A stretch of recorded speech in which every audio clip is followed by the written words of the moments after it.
To the United stand, it's Manchester United versus Watford preview, but also we'll be talking why Ole Gunnar Solskjaer, appointed as Manchester United manager, must work or Manchester United are in deep trouble. We'll also be talking about the one player that must be removed from this club, and it might surprise you, and we'll be talking about two major targets for Manchester United who have said, whose clubs have said, you've got no chance. We'll be talking about that. But we'll also be starting off with Manchester United versus Watford. We'll keep that for a few minutes' time.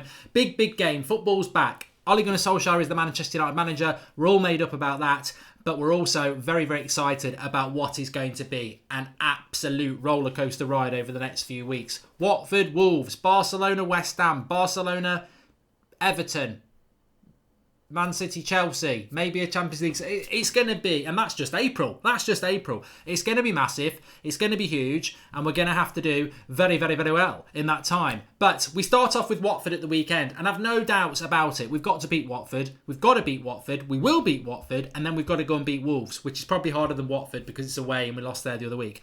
We've got to beat Watford.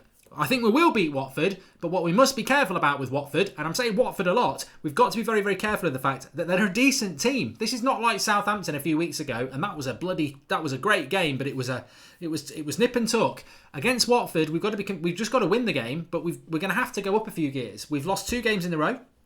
We weren't particularly great against Wolves. We were, Arsenal, I think it was just one of those days.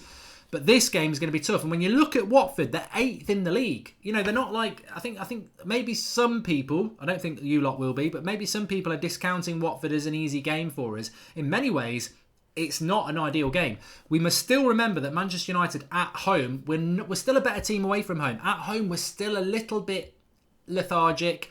Something's still not quite right. It still echoes from the days of Moyes and Van Gaal and Mourinho, and Ole is still a work in progress at home. Hopefully that last game against Southampton will be the jolt to make us be a little bit more convincing, because we've got to get our home form banging. But Watford are 8th in the league. They've got some very good players. Troy Deeney, Delafeu, Perrier, Hughes, Decore, Capoue. Very good players in the midfield and the attack. Well, not very good, but good. But where they're weak is defensively. They've actually, for 8th in the league, they've conceded more goals than Brighton and Newcastle, and they've conceded more goals for a team in 8th than they have scored. They've conceded 44, they've scored 42. And I think that's where Manchester United are going to have to hurt Watford. We're going to have to score goals. It's obvious, but that's the way to go. I think we're going to have to we might have to score 3, like we did against Southampton, to win it, because I think Watford could pose us problems, and how they approach this game, we've got to approach it in a much higher gear, and we've got to get at them from the start. We can't have the sluggishness of Wolves. Watford in their last 3 games, I think they've lost 2 and they've won 5. They're not really a draw team. So that plays into our hands, because I can't see Watford coming and winning at Manchester United. I can't see it being a draw, which leaves one result, which is Manchester United. Now that's how I'd line up for the game. De Gea in goal. Young, obviously, I would play Delo, but he will play Young. Smalling and Lindelof, they're our best centre-back pairing. Luke Shaw, Matic, Herrera, Pogba, and then get the best. This is the exciting thing about Watford. I don't think anybody was anywhere near fit for the Wolves game in the Cup before the international break, but so many of these players have now had an international break to get ready for this, this amazing run-in that we're hopefully going to have, or very interesting run-in no matter what.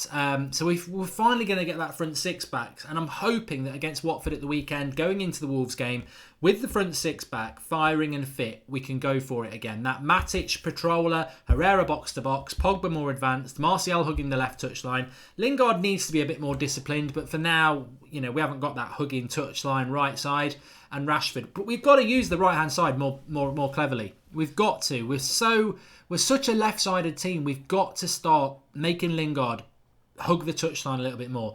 Ashley Young, bomb on, overlap more effectively. We've got to become more of a right-hand-sided team so that we can balance things out. Adrian Castillo Jr. says, Mark, who needs to have a big game to assure a win? Well, look, I think Pogba's due a big game. I think Paul Pogba's due a big game, and I think he'll give us a big game. I think Martial and Rashford and Lingard were very poor against Wolves. They'll all get back. I mean, the one thing Ole Gunnar Solskjaer is big on is intensity and passion and moving the ball quickly. And I think if we do all those things, we'll hurt Watford. I'm going to say we're going to beat Watford comfortably 3-0. I'm sure it won't be like that, because it never ever seems to be like that. But it's a statement. The great thing about the appointment of Ole Gunnar Solskjaer today is the impact it should have on Saturday against Watford. It's a home game. It's Old Trafford. It's going to be ram-packed. It's going to be excited.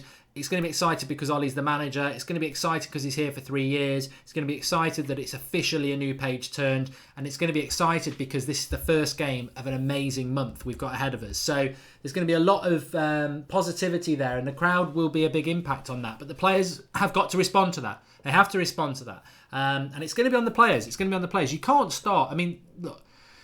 We've got to win. We've got to remove the pressure, because if we were to choke in this game and not win it, or maybe even lose it, that is not the mentality we need going into this month. And it's not the mentality you need for the manager in his first official game. So a little bit of pressure on us, but we've got to move up through the gears and we've got to get a result 100%. Matic was terrible as well. Magic 86, you're right. But look, let's talk about a few things I want to talk. Watford preview. What more can you say about Watford? We should be winning it. That's how we should line up. There's a lot of positivity. It's the first game of a big run in, and we need to go and win it. Watford are dangerous. I respect Watford. They're 8th in the league. They do concede a lot of goals. They are a dangerous team. They will give their effort, but if we turn up and we give it, then we'll be absolutely fine. We're going to see United come out blazing against Watford after this Ollie 3-year deal. I think everyone's energised and rejuvenated. Alexis Sanchez must go, says Chris Tins-Tavas. Well, it's interesting that you mentioned Alexis Sanchez there. I'll start off with that one. I think, look, there's two things I want to say here. This Ole Gunnar Solskjaer appointment has to work. If it doesn't work, Manchester United are screwed. We've tried Moyes, we've tried Van Gaal, we've tried Mourinho. We've tried the 3 outsiders coming in with money. It's not worked. We're now going for Ole Gunnar Solskjaer, club hero. He's done really well in the 3 months. We're giving him the job, and it's there for him to go and implement what we want at Manchester United, the United way. He has to work. If it doesn't work, then it's all right people saying, Solskjaer's a bit of a risk. I don't know whether we should be doing that. Well, if you didn't use Solskjaer, you go for Pochettino, and that we've tried that before. It might have worked, it might not. We've tried something a little bit different. We've tried somebody with club heritage, who understands the club, who engages with the fans, who gets what the club's all about. He has to work. If this doesn't work, where do you go? And I don't want to dwell on that because it's not a time for negativity, but if Solskjaer doesn't work, where is next for Manchester United? What do we do next? We've tried the big manager. We've tried the bloody local, I'm good in the Premier League manager like David Moyes. And now we're trying the person who is ingrained in Manchester United's history and is young and inexperienced but hungry. He's got to work. And I think that is something I was thinking about this afternoon. This has to work. And because it has to work, we as fans have got to give him every single opportunity, and that's what I've said throughout the day. Patience is so important. Even if after 3 years we're still just battling for top 4, as long as there is progress and as long as he's the right man and as long as we're playing good football, I would still hope that in 3 years' time, even if we are just finishing 4th every year and not winning the league, that we still cling to this and it works, because You've got to be patient. And look at Klopp at Liverpool. How many years has he been there? I think he's been there 3 years. They're only just in a title race. So we've got to be patient. But this has to work. This has to work, because where next if it doesn't work? All right, you might try another local lad, a local player, Giggs. But we've tried that with Solskjaer. Or you might try and get another big name manager in. Well, we've tried that with Mourinho. This has got to work. Adam Morris says, "Hi Mark, who would you like to sign at right back? We surely need a new one." I've said my piece on that. I'm not absolutely made up on the fact that we need a right back. I think we've got Delo, and I don't think we need to sign a right back, but I know a lot of you do. Watch Troy Dealey hustle Smalling at set pieces because he knows Smalling likes to hug him the 18-yard box and steal opponents' shirts, says Chloe Jenkins. And Matt Rogers says, "What do you think about Decore? I think he would be brilliant for United and be a good replacement for Daddy Longlegs Matic." I think that, just going back to Watford for a moment, they do pose problems. They've got people like Hughes and Pereira, I can't remember his name. They've got Deeney, they've got Delafou, they've got Capoue, and they've got Decore. They're going to be very, very energetic in the midfield, and we're going to have to match that. We need Herrera on his game, we need Pogba on his game, and we need Matic to be a lot better than he was. I mean, he might try McTominay, but I personally would go with Matic. We've got to win this game, and we've got to get the best players going back with, working the way that we need them to be. But just on from that, this has got to work. Solskjaer has got to work. So what's the most fundamental thing in making him work as Manchester United manager? You know it. I know it. People will be shouting it in the live comments. It's the board. The board have got to create the situation that allows Solskjaer to thrive. And he could be this great manager for us and fail. I said this on the press conference reaction. Solskjaer will fail if the board doesn't match his ambitions.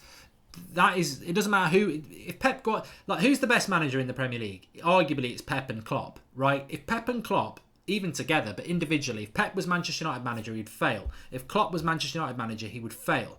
They might get us 4th place or 3rd place, like Ollie might, but they won't win us a title because that squad's not good enough and it needs major backing to improve the club. So the club have got to back Ole Gunnar Solskjaer. That's the most fundamental thing in whether we're going to be successful over the next few years. That is where everybody's eyes are, but that's for the summer.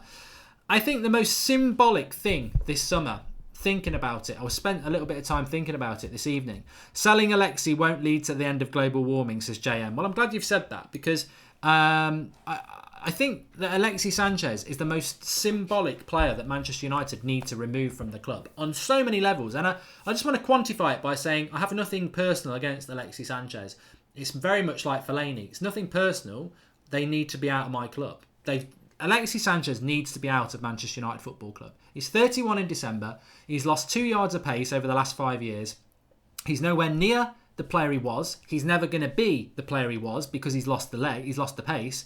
And he's becoming very injury prone. And he's on £350,000 or £400,000 a week. And he's the best paid player in the Premier League.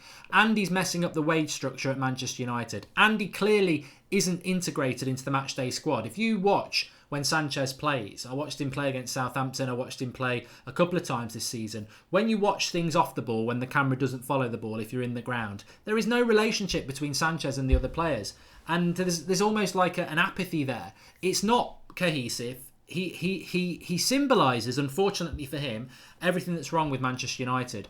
Overpaid, no longer good enough, and actually not going to be a contributor long term. That's the most important thing. We're building something and he can't be part of it. He's on the decline and he's 31 in December. He's overpaid and he doesn't fit the way we want to play football. We don't play the way that Sanchez wants to play football. We're not like Barcelona. We're not like Arsenal. We don't take loads of passes. We're direct. We're quick. He doesn't fit in. And United have got to remove him. Now, you say, well, how does that impact on Ole Gunnar Solskjaer? Well, it massively impacts on him because if the board say, no, we're not getting rid of him, we feel he's got a commercial value, then Ole Gunnar Solskjaer is forced into using that player. You've got to understand the high dynamics of football management these days with your director of footballs or your boards that impose on you. Look at Sarri at Chelsea. He was bought players that he wasn't even sure about. And that's been going on at Chelsea for a while. But at Manchester United, Ole Gunnar Solskjaer is inexperienced. He's going to learn on the job and he needs to develop this football club. But he needs to be given the atmosphere and the environment to do that. He should not be hindered by other people's mistakes. And Alexis Sanchez is somebody else's mistake. Fellaini was removed from the club very, very, very well. Very, very well. And Simo's correct. He says Sanchez is the perfect reflection of the board's decision making. And Sally Devil Red 7 says Sanchez has to go. He does have to go. He does have to go. It's not a witch hunt. It's nothing personal. But he symbolises what's wrong with what Ollie has inherited.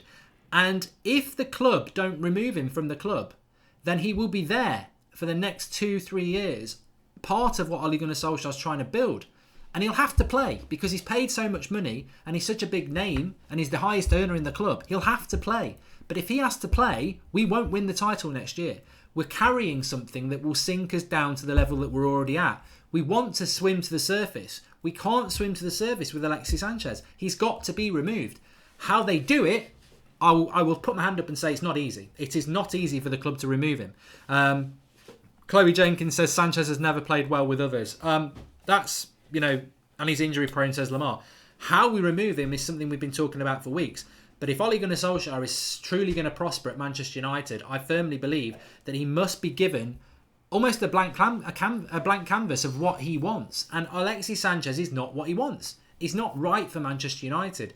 And he's going to be, like I say, a chain round the neck, dragging us down. He's got to be removed from the club. And the board need to do that for Ole Gunnar Solskjaer. He shouldn't have to be. This is his big opportunity. This is his dream. This is the opportunity. This has to work. Like I said a few minutes ago, this has to work at Manchester United. So they've got to give him every opportunity for it to work. It's the board's fault that Sanchez is here. They overpaid him. They bought him. Solskjaer has had to inherit him. And Solskjaer wasn't picking him anyway. Even when he was fit and everyone else was fit, he only started picking him when everyone got injured, and then he got injured himself.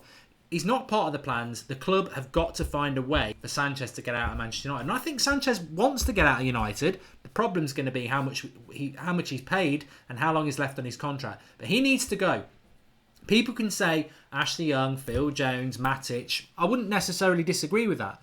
But actually, I don't think those players are problems for Solskjaer. They can stay in many ways. But Sanchez symbolises issues. Biggest earner, biggest flop. Injury prone, too old, never going to be good. They've got to get him out of the club this summer. That's what I think. Onyuki and Miki says, we cannot give Oli 3 years to deliver with the same crop of players. The likes of Koulibaly, Sancho, Icardi, Ndombele and Neves playing clubs willing to sell. Well, this brings me on to my next point. Ancelotti has said that they're not going to sell Koulibaly. Koulibaly, I believe, from a report in Italy, is going to be the richest paid player in Italy. 7 million a year they're on about, but I think that's what his current contract is, because I'm pretty sure he signed the new contract at the start of the season. Anno G says, what do you think about Rashford on the right wing? Because I don't think he's ready to be number 9 on a contender. I wouldn't mind Rashford on the right hand side, but who are you going to play through the middle? If you play Lukaku through the middle, we're going to lose that intricate passing and speed of movement, because he can't do that. Johnny Buss says, let's say we don't get Sancho, why not take Bale for half a year? Wasn't RVB 29 when we got him? Bale won the Champions League last year. Thoughts? Bale or no right midfield? I really don't want Bale. And I think it's a poor comparison, with all due respect, to compare Bale to Van Persie. Van Persie was one of the best players in the world when we bought him from Arsenal. Bale he's had a year without Ronaldo at Real Madrid to step into those boots and show everyone what he's all about, and he's failed. He's the Welsh Alexis Sanchez. He's a mistake. I think he's a mistake. I'll back him if we sign him. I'll back Sanchez if we keep him. But I think it's a mistake. I really do. Awara says, what about Sanchez plus money for Sancho? Look, you'd have to bet. If Sancho's worth 100 million, you know how much we'll have to give Dortmund to take Sanchez? 110. We'd have to pay them more money to take him. They ain't stupid. And Johnny Boss says, Mark, check my super chat. If Sancho doesn't leave this summer, why not? Yeah, I've just read it, Johnny. Look, so Koulibaly, let's go back to that. Napoli don't want to sell. He's on a lot of money. This is the aggression we need to have in the transfer market. Brendan Rodgers is coming out saying Harry Maguire's not going to be sold either. I don't care what Ancelotti says. I don't care what Brendan Rodgers says. If they're our targets, you go and get them. But ultimately, this is not FIFA. This is not Football Manager. The most important thing in all of this is, I don't care what Napoli say. I don't care what Ancelotti says. I don't care what Leicester say. I don't care what Dortmund say about Sancho. I don't care what any club says about any of the targets we're after. As far as I'm concerned, it's all fart and wind. I'm not bothered. Not bothered what you've got to say. The most important opinion is, has Koulibaly realised he's never going to win Serie A or the Champions League at Napoli? Has Koulibaly realised that he's 27 and if he doesn't take the move now, he'll never play for a big club? That's what the most important thing. Does Koulibaly want to leave Napoli? If he does, and I think he does, screw Ancelotti, screw Napoli, with all due respect, you go and get that deal done. And Koulibaly has to be a part in that. He's got to say, I want to go. The same with Maguire at Leicester. Leicester can say what they like, but if the player wants to force the move, they force the move. The same with Sancho. So I'm not interested in that. My only concern with these centre-backs is that we'll just go and get Manolas because he's cheap. But I've said my bit on that. Woodward was spotted in Amsterdam. Maybe a bit deal for De Ligt. Also watch live every day from Seattle and love the Ollie signing. Keep up the great work, says Tyson Stark 12. I think that Woodward was in Amsterdam because there's these talks going on about a potential Super League. I don't think United are going to get De Ligt. I would be over the moon with De Ligt. I mean, for me, it's very close between De Ligt and Koulibaly. I would love De Ligt, but I don't think we're going to get him. I firmly believe he will go to Barcelona, but I would like to go for him. Glenn Oakley says Koulibaly makes lots of mistakes. Well, again, it's not FIFA and it's not Football Manager, it's real life. Just because you spend £75 million on a centre-back doesn't mean they don't make mistakes. They don't make mistakes. Let's look at Van Dijk against Fulham a couple of weeks ago. It was his fault that Fulham scored. That could have cost them 2 points and the title. So defenders will make mistakes, but be assured, he's a very, very good player. If Sancho joined us, we will definitely win the league, says Luis Mena. Well, I don't think we need those sort of pressures, to be honest, but I think we do need to buy people like Jadon Sancho. I would agree with you on that one. I mean, just talking about more reports from Portugal today about Bruno Fernandes and Manchester United. That's looking, well, it's looking as likely as anything, I suppose, but he's certainly a player we're going to have to sort of keep an eye on over the next few weeks and months, because he's looking like a potential signing for Manchester United at the moment. Barella, Skriniar, Icardi and Sancho, says Grandad 33. I think Skriniar would be a very, very good signing as well. He's not signed his new contract at Inter Milan yet. Look, my dream centre-backs would be Koulibaly, De Ligt or Skriniar. That's where I start. And then I move down to the next level. But one of those three would be absolutely brilliant. And the great thing about those three players is they're all very big. They're all going to be very dominant in the air. And actually, they're all quite good on the ball. So yeah, I would like any of those. Let's get Varane, says Average Person. I don't agree with the Varane. I don't agree with the Varane discussion. I don't understand where the Varane discussion comes from, actually. I just don't see how Varane leaves Real Madrid under Zidane when he's just gone back and he's at the prime age to come to Manchester United. I'd love Varane at Manchester United. I just think it's like talking about Neymar or talking about Messi. I just don't think there's any chance of it happening, to be honest with you. I just must also say as well, I should have said this at the start, that with regards to the United Stand Football Club, our trials video is now up. You can click the eye on the top right hand corner. It will take you straight to that after you've watched me, or you can go through the homepage. Really, really funny video. Lots of good feedback from it, and you can join the journey with that on us. I think the next video will be up in a couple of weeks when we've got our first game. But it's yours. This is what we've created, the United Stand FC. People who are playing for it are viewers. It's going to be our series on our channel for you. So get involved in it. You don't want to miss episode 1. Click the eye in the top right hand corner and get involved with it. The journey starts here. Also want to talk about I want to talk about the month ahead and the team and my prediction for Ole Gunnar Solskjaer. I want to get your opinions on this. So, what's your prediction for Ole Gunnar Solskjaer as Manchester United manager? Where do you think this is going to go? You know, you can talk with your heart, you can talk with your head. Some idiot will probably say we're going to win the title for the next 3 years and the Champions League. I'd like that to happen, but I still think you're an idiot because it's not going to happen. So have a little think about that. But also, in the more immediate future, let's not forget Watford at the weekend. As I spoke about at the start of the video, I think we'll win 3-0. But this is the first game. It's the first game of the rest of our lives. Well, it's true. It is the first game of Ole Gunnar Solskjaer's permanent manager. I love saying that, permanent manager. We're no more speculation anymore. He is now our manager. But we're walking a tightrope. We're walking a tightrope in many ways, because I think if we drew with Watford, we're walking a tightrope. We are in 5th. We're in a very, very tight race for 3rd and 4th with Spurs, Arsenal and Chelsea. I tweeted earlier, I think that the advantage that we have over Chelsea and Arsenal have over Chelsea and Spurs have over Chelsea is they've got people who can score goals. Whether it's Lukaku, Martial or Rashford for us, or Son or Kane for Spurs, or Lacazette or Aubameyang for Arsenal. I think we've got more goals in us, but and that's why we've got to take this opportunity. We can't. This is a race now. Everything that's gone before, we can say, look, we deserve top 4 more than them because we've only been playing for 3 months and they've been playing for 8. But the reality is that international break sort of reset the clock. There is now 8 games left for everybody, 2 months left for everybody, and it's a sprint to the finishing line. And everybody's starting off more or less in the same position. Certainly we're all in Europe as well. You can't start badly. We've got to beat Watford, we've got to beat Wolves, and that will give us a bit of momentum. So we've got to go and do that. How do I feel the next month's going to go? I think every game is important. I don't think there's a game in the next 2 months where you go, oh, well, it's Carabao Cup, or oh, it's Huddersfield at home. Every game's going to be important. Every game in a way is a cup final. So it's very important that we get off. And I don't know how it's going to go. I think we will get top 4, but I think it's going to be nip and tuck all the way. Everyone's got a challenge. No one's got an easy run in. I mean, everyone says Chelsea and Spurs have got a hard run in. They haven't really. They've got 2 tough games. Spurs have got Liverpool and Man City away. Chelsea have got Liverpool and Manchester United away. But then their other games are all winnable. So it's only 6 points they might drop. And you look at us and I think, well, we might drop 6 points. You look at Arsenal, they've got on paper, quite an easier run in because they've got no big teams, but they've got quite a few away games. So it's all up for grabs.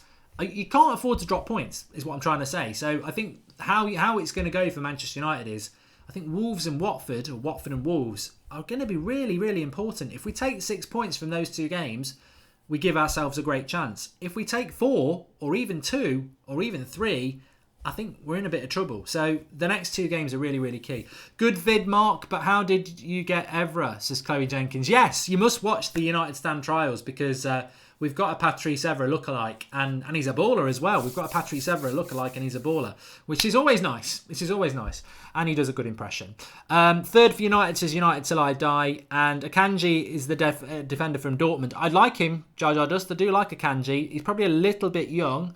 And his quotes that everyone's quoting about wanting to play for United, they're a few months old now because I remember speaking them. But I like Akanji, but I don't think he's the man to bring in for us. I think we need somebody, we need a world-class centre-back. That's what we need. We don't need a top 20 centre-back. We need a top 5 or 10, at the least, centre-back at Manchester United. I love this game, says the real Zlatan. So, yeah, I think, look, this might be the best time because we sit here tonight ahead of this amazing month ahead of us, and we don't know what's going to happen. It could go many, many different ways. I still think Ollie, no matter which way it goes, Ollie's the right manager. But it's going to be very interesting. And remember, we'll have watch-alongs, previews, fan cams, the lot. So make sure you're subscribed and you've got your notifications on. It's going to be very interesting. But I want to just talk about Ollie as well, and I want to see what people have got to say. Even if we buy these players that we want, there's never any guarantee they'll play well in the league. How about promoting more youth under Ollie, says Adil Dekat. Well, that's definitely going to happen. That is definitely going to happen, Adil. That was one of the lines that Woodward used today. Ole Gunnar Solskjaer will use more youth. I just think in some ways it's been difficult for him to use youth over the last 3 months because every game's been a cup final, and that's going to be the same. We will use more youth. I think Greenwood's interesting, Chong's interesting, Gomez, Twansibi. I'd like to see Fosu Mensah back. I'd love to see Fosu Mensah given a pre-season. I don't think we should be in a rush to let him go to Ajax permanently. I think get him on the pre-season tour and see what he's all about. See if Ollie thinks he can do anything with him, but I'll leave that down to Ollie. But get in the live comments. What do you think? And Toma's right. Toma Trebelsi's right. Can we be patient as a fan base? And I think that's always difficult. It's easier said than done. It's easier said than done to be patient. And how do you measure patience? Like I said, look, if we finish fourth for the next 3 years, in 3 years' time, would we want Solskjaer to go? Because 3 years is a long time. I would hope if we finished fourth for the next 3 years, I would still be feeling like this, saying we've got to stay with Ollie. We've got to keep this build going. We've got to be patient. And the reason I say that now is because where do you go after here? Where do you go? We've tried everything now. We've tried bringing in outsiders. We're now trying the insider. This has to work. And I think we've got to give it as long as it takes. I mean, at the end of the day, the pressure has to be removed from us now. It's 6 years without a title, and I think we need to forget that. It's embarrassing as it is, so we may as well just try and build something again. But I'll put my hands up and say, 3 years of finishing fourth, I'll be a liar to say if in 3 years' time I wasn't sat here going, I think Ollie needs to go. I don't know how I'll feel. And that's why we've got to try and make ourselves be patient. I mean, don't be patient if we lose 10 games in a row and we're playing hoofball, crap football next season. I think we'd all have to say, look, maybe this is a mistake.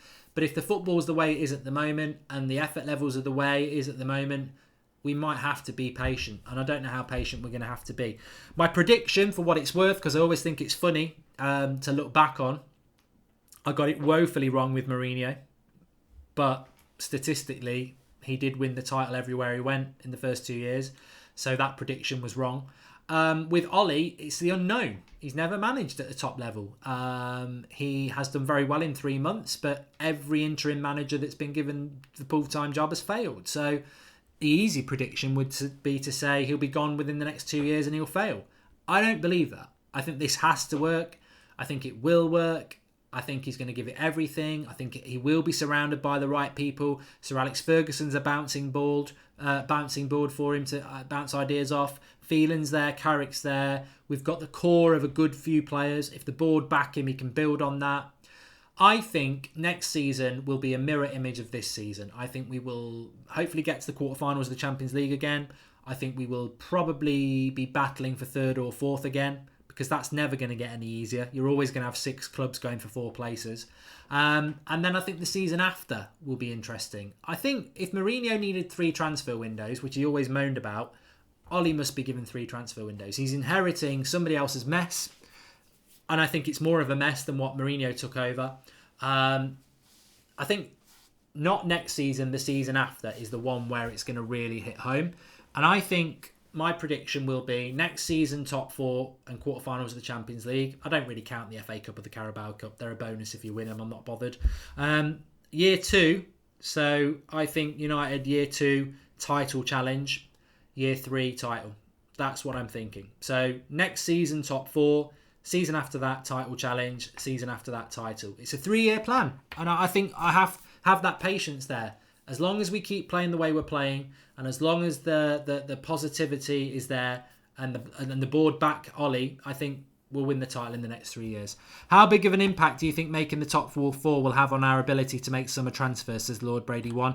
I actually answered this before. Well, Ollie answered it, to be fair. He was asked this in the press conference, and he said, well, look, there will be some players who want to play in the Champions League, but actually we won't know whether we're playing in the Champions League till at the earliest, probably May the 12th. And a lot of transfer deals, you'll have been working on them way before that. So it might not have a huge impact. We'll have to wait and see. We need to use both summer windows and winter window in the transfer window this time, says Andrew Ellis. Yeah, I think we wasted the last one. We definitely need to use every transfer window. Remember the first few years under Sir Alex. Give Ollie the time he needs, says JJB. I mean, I'm not going to be a total hypocrite, because a lot of people said that about Mourinho and Moyes and Van Gaal. And I remember Sir Alex Ferguson's first few years, and football was very, very different then. However, I would sort of buy into that as long as we keep playing the right football. The thing about Sir Alex Ferguson in the first few years is, yeah, he teetered with the sack a few times, but you could see the vision with youth, you could see what he was trying to do, and you could see the sort of football he was trying to play. I don't think Moyes or Mourinho, and I know sort of Gary Neville wanted us to back those, but this is where I disagreed with him and many other people.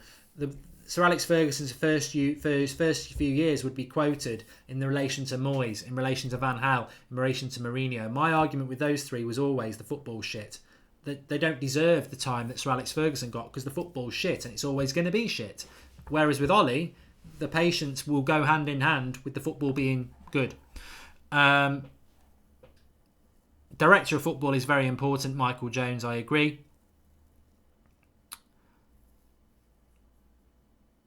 And Tyrone Williams is right. Manchester United need to sign players who want to help us improve, which is why I don't want Gareth Bale. It's why I don't want Toni Kroos. It's why I don't want Toby Alderweireld. I don't want these players who are coming towards the end of their career who just want a payday. And maybe they want to play for United, but what can they offer us long term? We want players who are hungry, who want to develop and want to be part of what we're building over the next 5 years. Alderweireld can't do that. Kroos can't do that. Bale can't do that. Anybody over 28 can't do that, and I wouldn't be looking at them. Unless it was someone like Ronaldo, who's just one of the world's best ever players. I don't really want anybody over the age of 28 at United. I think you've got to buy players that match Solskjaer. Hungry, inexperienced, and potentially brilliant. That's what we need to be looking at, 100%. 100% is something I say a lot, isn't it? DT said on Twitter that Ollie will be a yes man for Ed, and we should have got Pochettino. Are you going to really seriously listen to the prat in the hat about our football club? Concentrate on your own football club, mate. I mean, he doesn't know anything. He's just a football fan, just like us. Don't shout his opinion as if it's like it matters. I mean, it matters in a certain sense because he's a football fan, but he doesn't know anything about United. He's just a bitter little man, and he doesn't know anything about Manchester United. His opinion means fuck all, to be honest with you. It would be like me telling them Arsenal something. They've got every right to tell me to shut up. It doesn't mean anything. And he doesn't know anything. He doesn't watch Manchester United every week. He doesn't know what Ole Gunnar Solskjaer is like in press conferences. He doesn't know what Ole Gunnar Solskjaer is doing on the touchline. So it's just a third party opinion that I wouldn't take any note. I tell you what though, it's a good opinion in many ways, because that's what's going to happen now. For those of you who remember it, when Sir Alex Ferguson was here, the press were against us, rival fans were against us, and they were constantly trying to get us to bite. And that's good. That's positivity. We do need to get back to that closed camp. that siege mentality. Definitely. And I don't want Pochettino. I'm glad that Spurs fans are happy. I don't want Pochettino. He was a very good option at a time when we didn't know what we were going to be doing. But for the last 2 months, most Manchester United fans have wanted Solskjaer. And I don't know whether Pochettino wanted the United job or not. If he didn't, great. If he did, I'm sorry. I don't think you're a bad manager, Poch. I think you're a very good manager, and I've always said that. I think some of the disrespect from United fans, call him a big game bottler and this, that and the other, is very unfair. He's a very, very good manager, and I wish him all the best at Spurs as long as it's second to United. But Ollie was the right choice. End of story. I've got nothing against Pochettino. He's a good manager, but Ollie is the right choice for Manchester United, and I'm 100% happy with it. And in a club that's made some bad choices over the last 6 years, this is one I can get behind and respect. And I do respect it, and it is the right decision.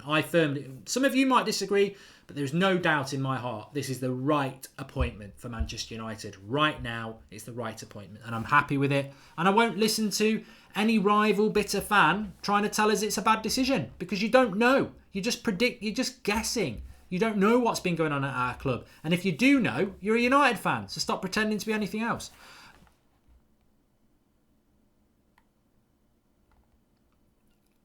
Martial as a number 9, very composed in front of goal. Look, these things are going to develop. There's a very exciting time for Manchester United coming up.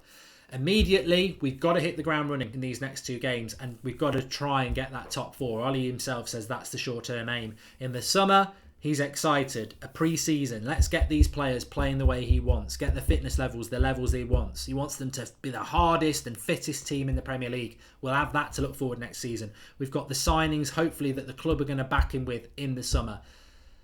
It's going to be a great journey. There will be dips and troughs, and there will be peaks, and hopefully we're going to get back there. But we've had a few false dawns in the past, and this one has to work. Like I said, it's got to work, and let's hope that it does.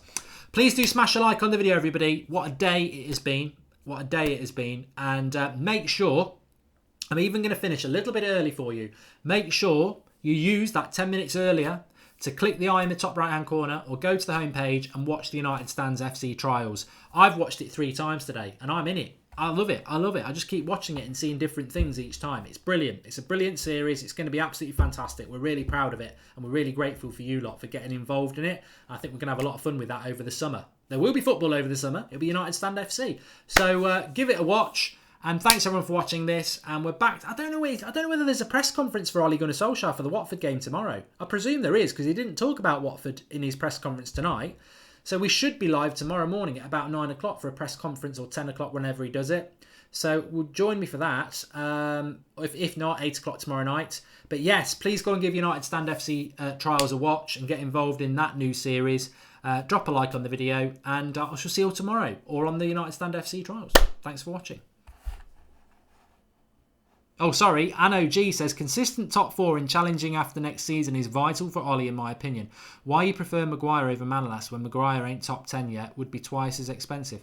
Well, Manolas is not top 10 either. That's my point there. Thanks for watching. Get on the trials vid.